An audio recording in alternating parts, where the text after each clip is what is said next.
what that can do. And also, it functions as a double amp up when you run a Lucio. You just drop the healing bomb on as many as you can get, and Lucio just goes to AoE healing, and it basically does the same thing. Yeah, I mean, it's understandable. It's just that like, man, it's just super frustrating, right? Because like team like Envious has such great aimers on their team that I mean, Chips can pull out and no problem. I think there are a lot of Hmm. great teams that have supports who are nutty aimers and who can put in the work for this. So I'm surprised it hasn't really made a presence. I think people are just being a little stubborn, and I mean, I think off meta has more value. Picking something that's off meta has more value than people think. It's just because when you practice so much against a specific lineup and a specific composition, and let's say someone throws something weird at you, all of a sudden those like weeks and weeks of like muscle memory of training of being able to make those quick flick decisions, saying like, okay, let's say they're engaging on me, I instantaneously know what to do. Whereas getting cut off by Maywall that you've like maybe seen like twice and you've never really expected to play against, you're just like, well, what do I do? And all of a sudden that's like 2 minutes off your clock, right? So I think having that off meta choice and having something like that, like an Ana that can basically almost change your entire lineup and the way that you work around that, I think it's almost invaluable. Yeah, and I mean honestly, on another subject there, I mean Cloud9, I think they're a team that really could have benefited from that too because, frankly speaking, Grego is one of the better supports when it comes to fragging potential. I think that a lot of the other supports definitely have it. I mean, I always talk about Kusta, but Imeon, on Envious, they're definitely their supports have pretty good first person background. But I go to Cloud9, Grego, he's had lots of first person experience all the way from Counter-Strike to other games, and they didn't at all experiment with too much, which is interesting because it naturally fits Grego. I mean, he was one of the best Widows during the no hero limit meta. Honestly, I think that he was probably one of the best off Widows, if not the best off Widow in the entire scene. The It's hard to match him up against a course like Reaver, but definitely think that was something that a lot of teams could have experimented a lot more with. Yeah, no, I definitely agree. But as we get into this game, I think we'll save this for the next break. But let's get into introducing the teams here. Most definitely. So if you want to go ahead and start on the side of the defense, which is going to be, I believe that is going to be, yeah, Click Effect. So let me get the titles correctly set up here. All right, so on the side of the defense, we have Rockstein. Wait, no, actually, the defense will be Flames, by the way. So on the defense, we currently have Sheena on Reaper, Effect on Lucio, Jovel on Reinhardt, Fanif on Zenyatta, Nidris on McCree, and Fimpy on Zarya. Dyslexia at the max because I switched it to the right thing, but I said the opposite thing. So I was thinking the right thing and said the opposite thing. So inception of dyslexia there as we get the offense going with click effect. It is going to be Rockstein over here. He's going to be picking up the Zarya. We're going to have Surth over here. He's going to be picking up a McCree. We have Click going to be picking up the Lucio. Zugti going to be on a Genji. Raiden going to be picking up their Zenyatta. And last but not least is going to be Drodo over here on a Reinhardt. So we'll see what's going to happen, but a very, very, very standard offensive look here from the side of Click Effect. Genji, something a little bit different, but at the same time, this is very stock standard to what we see nowadays. Yeah, and this looks like to be a very good slow push from the offense right now. They're not really concerned about doing too much. Honestly, Fanif actually picks up a Click, which means the perfect opportunity for an engaged Java goes in for the charge and they just take it off. I mean, this is a really unfortunate pickoff, which led to this engage, but I mean, I think their idea was correct to kind of go and slow push this. Maybe they can go for a bigger flank next time. Yeah, they're definitely running a lot of damage threat behind that barrier, and they can definitely shred the defensive barrier pretty quickly, and also just force the defensive barrier to be thinking about that Genji. But the Genji is still alive. Zugti is in that background, but he is going to go down to, oh, that's not good, going down to the defensive Zenyatta, so they're going to go for another initiation. But down, remember, defense is already in position, fighting it out on the choke first. 2 kills are going to go to them. Nidris is going to go ahead and get another one as he takes out Surth, but he's pushing forward 94% on his ultimate. Whereas Surth, I mean, that's kind of a story right now of the position that's been going on. The offense has just not been able to get anything going yet in the first minute, and Surth is sitting at 40%, whereas Nidris is sitting at full ult already. Yeah, I mean, luckily it's engaged. Great Ursula by Javel. Sorry, but now that's basically cleaning up. They kited back, luckily, so Nidris obviously gets 2 really key kills right now. Hopefully Nidris can go for the flank and maybe catch out some more people. Yeah, he's on the Lucio right now. Gonna drop him down really low. Click will end up going down to that double left click after the flashbang. Both Transcendents going out, but I don't know if I agree with the use of Raiden here, using his don't have many members with him to fight it out, and it looks like it is going to be Drodo getting a kill, though. Under that Transcendence was still alive as the Reinhardt. They're fighting it out. They haven't gotten the first tick of the point, though. He's going to charge through. Drodo at 30 HP, almost lands the charge onto Fnif, but Fnif will be still alive, and ZugT is going to have to back off with the rest of his team, but he ends up getting staggered, and the Graviton Surge comes out as well. That's going to catch both the Zenyatta and the McCree, and they will go ahead and clean up both, and now more members staggered, and right now Click Effect is having a little bit of a problem getting their offense going. Is there anything you'd like to see them directly change? Because, I mean, ZugT 2 minutes in has yet to get a Dragon Blade or close to a Dragon Blade. I mean, it's just frustrating around. They need to group together. Like, Zuggs has just been kind of like running off and just like not really grouping together, which is hurting them a lot. So hopefully they'll be able to, you know, spam some like shurikens, get some like ult charge up. But what they need to do is really abuse the fact that they're playing super defensive right now, right? So try to go in, try to know that you can generate the ult, great reflect, trying to bait out the Deadeye, but the Deadeye still hits Click, and now there's another opportunity for an engage. And that's, well, that was basically the closest their defensive ult, being that down. Rockstein will take out Jovel, but Fnif takes out ZugT after he channels his ultimate, so it is going to be down to 50% on that charge. Raiden going to try to fight it out and get this ultimate up the Transcendence as soon as possible, but Shin is going to take out Surth before that can even happen, and now Raiden, he's going to end up using his ult to save himself, as there's no one on the point to fight it out. He rushes over to heal up, but there's no one over there, as it's just him and the Lucio, and they continue to fight it out, but Nidris and Finn are comboing together here to clean them all up. A double for Nidris after his teammate Fimfi goes ahead and picks up a double himself, and right now Click Effect is just having a very hard time getting their offense going at all. ZugT will go over to the Reaper, and that speaks more to what you were saying. I think Scribe is sticking together, snowballing it, pushing, and taking advantage of the defense's far back play. Yeah, and hopefully they can execute this. I mean, it's already too late. You have 34 seconds, you have zero, basically 6%. Well, luckily they have that engage. We'll see if Surth can get anything out of his Deadeye. He does go ahead and take out Femi. He needs to... Oh, Surth! This might have been the moment they needed, but Senna's there. He's going to get himself a quad on the Death Blossom. Effect will go ahead and take out the 5th. So the 6th kill can't be his, as he does get a total of a 5k, but Shinna was holding on to that ult for a long, long time. I want to say it was like a minute and a half he's been sitting on that, but huge impact from that. Offense is going to have one last opportunity here, one last ditch opportunity as they push in, but that Earth Shatter, perfectly timed by Jovel in the background, going to go ahead and knock down the members that had the chance to go ahead and get on the point and continue. But man, that was, I feel like that was about to go pretty bad there. Surth really hit a good lineup played there, taking out Nidris, but that Death Blossom, just, that's exactly what you want out of your Reaper player. You know, things are going bad, Reaper comes in, Death Blossom, presses Q, right? Easy play of the game.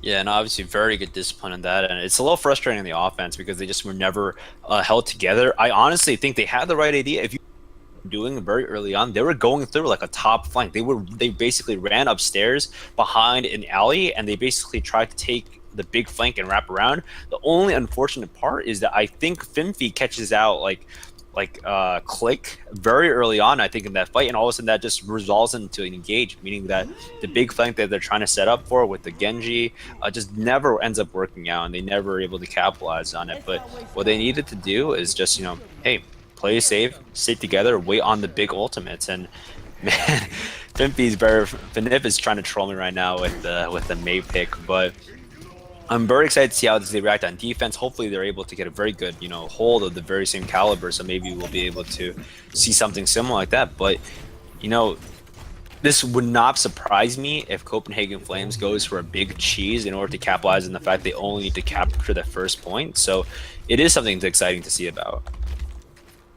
Yeah, and also, I mean, you can also factor in that at this point in the event early on, there is a lot to be said that nerves and other, you know, factors as far as it goes with confidence. If you're able to win with the cheese, you're not having to use your standard composition to win an early on match. It could just make you feel more comfortable going on those later matches against the better teams, because you've already won against weaker teams with your standard lineup. You've also won against, I mean, going along the bracket, if you beat them, quote unquote, at that moment they're weaker. But Click Effect, Kind of surprised at the same time. I was expecting this to go all the way to the end of the map and have to go to the stopwatch, but it looks like it is just going to come down to this point, like you said. We'll see if it's a full hold. Zug T, though, going to start off pretty well, taking out Jovel after Shinna takes out Surthdo. So a 1-for-1 trade after Raiden takes out Shinna. It will be a defensive advantage, so they should be able to hold here, but a double flashbang, that could have been devastating from Nidris as he hits it, but he doesn't end up capitalizing off of it. No one from his team also was able to, as there wasn't the damage threat. Fnif will be able to take out Click, and now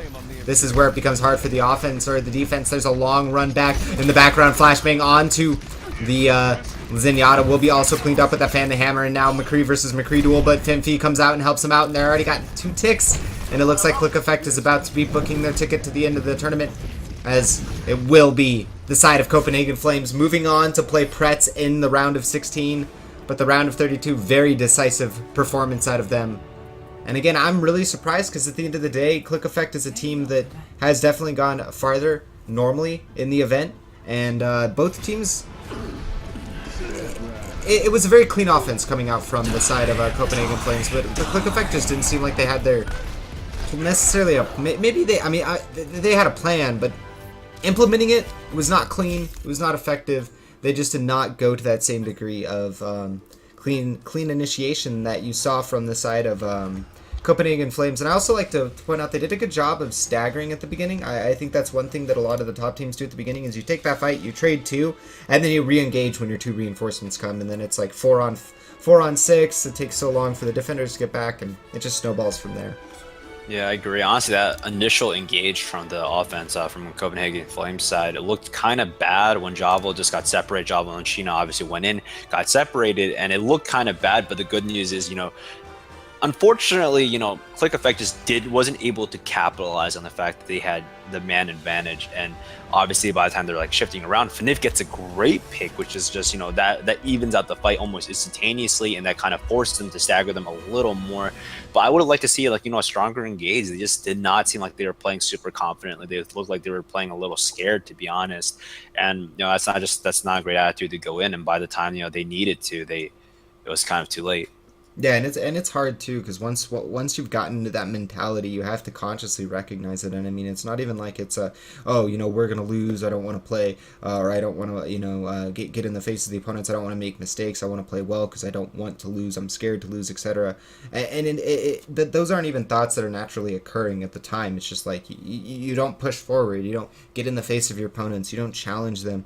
And I really think that they did at the beginning, and they almost got the first tick, but like you said, as it got farther along in the match, it just seemed like they got more and more scared to play in the face of the opponents. And I think that's also like a huge talking point in Overwatch at the end of the day. When you look at the top teams in the world, or you look at the team that wins in the matches of the top teams of the world, it's the team that at that moment was playing more aggressive. There are, of course, other factors that go along, but the team that's able to choke out the other team more effectively, prevent them from having good line of fire, good team fight setups, all those small factors all stem from the fact that if you can play aggressive and you can, really get oppressive into your opponent's play, it becomes hard for them to ever do what they want to in the first place.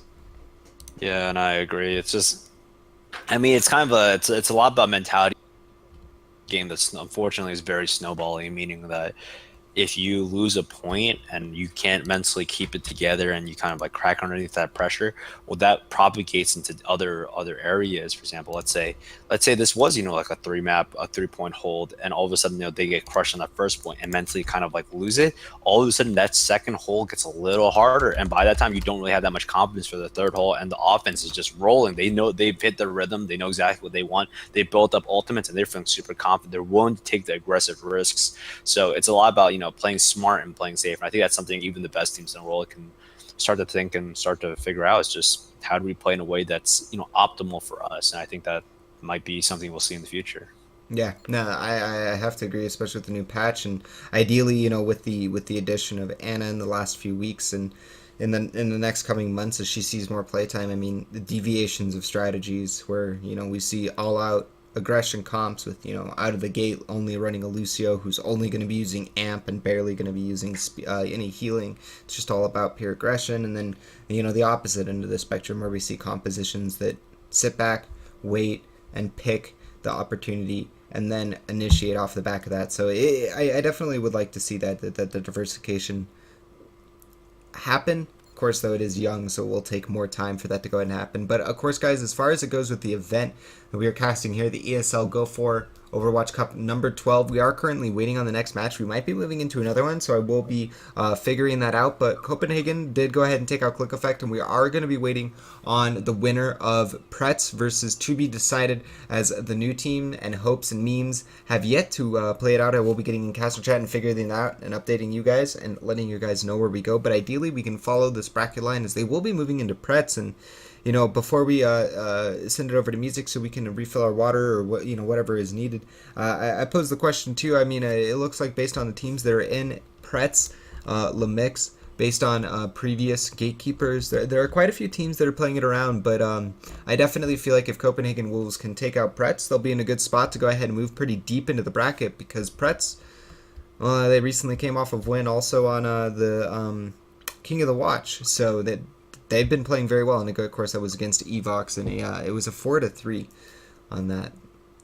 Yeah, I mean, we cannot avoid the fact that a team like Anox is here, and obviously Overwatch Kings are both in this Yeah, that's true. in this bracket as well. So it's not going to just be some of those teams that we have to worry about. But I can never see the Pretz Copenhagen Flames game being very, very good. Pretz, unfortunately, hasn't really had the best of showings, I think, for the games at least I've casted for them. But I know they're a good team. I know what they can do, and I know that they do have the potential to do very well. So this obviously will be a very nice game to watch, and hopefully, great for the audience as well.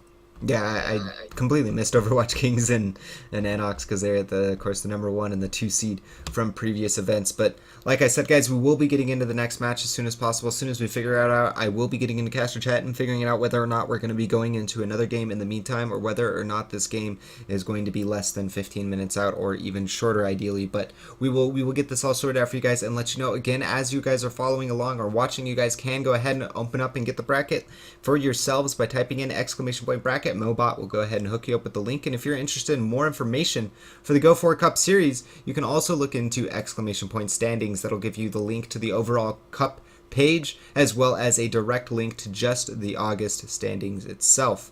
In addition to that, guys, if you enjoy either of our casting, definitely do check us out on Twitter, as I am RaptorZOW at RaptorZOW, and then of course my co-caster Scribe, you can find him at ScribeOW, and that's a 1 instead of an I in Scribe. But outside of that, there's also ESL Overwatch for more information, more updates, as the Atlantic Showdown is going on. So I highly encourage you guys to be getting yourself a multi-stream going, and definitely be watching both the Atlantic Showdown and this. But that does it for us for now, guys. We will be getting you more action here in just a moment. Again, we will keep you updated with what's going on. The end goal is that we will be watching Copenhagen versus, I believe it should be Pretz. That's based upon just previous results. The other two teams are definitely a no-name, so Pretz should have a easier time with it. But at the same time, if Pretz gets upset, we'll be watching that versus Copenhagen Flames in the round of 16. And if we get a match in between, that would be awesome, guys. But till then, definitely stay tuned, definitely enjoy the music, and until then, we'll be right back.